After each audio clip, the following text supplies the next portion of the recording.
नमस्कार, देशनातीमध्ये मी ऐश्वर्या शिंदे आपलं स्वागत करते। राज्य शैक्षणिक संशोधन व प्रशिक्षण परिषदेनं नुकताच सुधारित अभ्यासक्रम जाहीर केलाय। राष्ट्रीय शैक्षणिक धोरण 2020 च्या अंमलबजावणीसाठी राज्य सरकारने इयत्ता 3री ते 10वी साठी नवीन अभ्यासक्रम मसुदा तयार केलाय। या मसुद्यामध्ये मराठी, इंग्रजी, गणित, विज्ञान, इतिहास, भूगोल, राज्यशास्त्र, अर्थशास्त्र आणि कला शिक्षण, व्यावसायिक शिक्षण, शारीरिक शिक्षण आणि पायाभूत मूल्य शिक्षणाचे विषय समाविष्ट करण्यात आले आहे। मात्र यामध्ये तिसऱ्या भाषेसंदर्भात कोणताही उल्लेख केला नाही। त्याबाबतचा निर्णय त्रिभाषा सूत्र समितीच्या अहवालानंतर घेण्यात येईल असं नमूद करण्यात आलंय।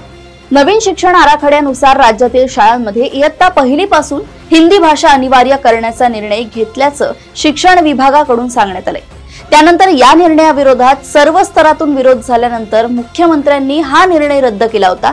मात्र याबाबत समिती नेमून समिती जो अहवाल देईल त्यानुसार राज्याच्या शालेय शिक्षणाचं त्रिभाषा सूत्र निश्चित करण्यात येईल असं मुख्यमंत्री देवेंद्र फडणवीस यांनी सांगितलं होतं।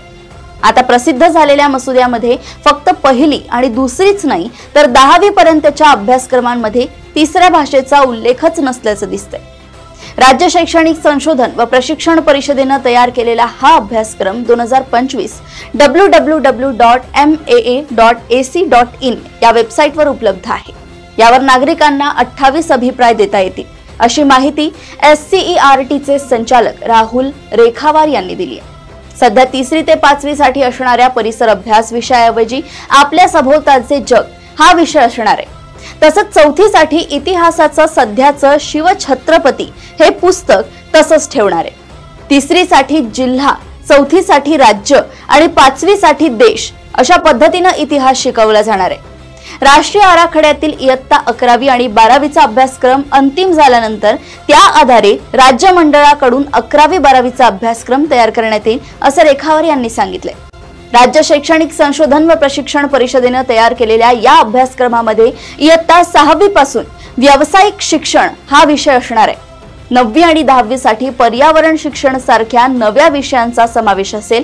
तसेच प्रत्येक इयत्तांनुसार भारतीय ज्ञान प्रणाली, राज्यघटनात्मक मूल्ये, शाश्वत विकास, सामाजिक समावेशन आणि उद्योजकता, कौशल्य यांचा समावेश करण्यात आलाय। राज्य शैक्षणिक संशोधन आणि प्रशिक्षण परिषदेने प्रस्तावित केलेल्या या मसुद्यासंदर्भात 27 ऑगस्ट पर्यंत अभिप्राय करण्याचं आवाहन SCERTने केलं आहे। इयत्ता 3री ते 10वी साठी तयार केलेल्या शालेय शिक्षण विभागाच्या अभ्यासक्रम आराखड्यात 20 विषयांचा समावेश करण्यात आलाय। या 20 विषयांमध्ये केवळ मराठी आणि इंग्रजी या 2 भाषांचा समावेश केला आहे।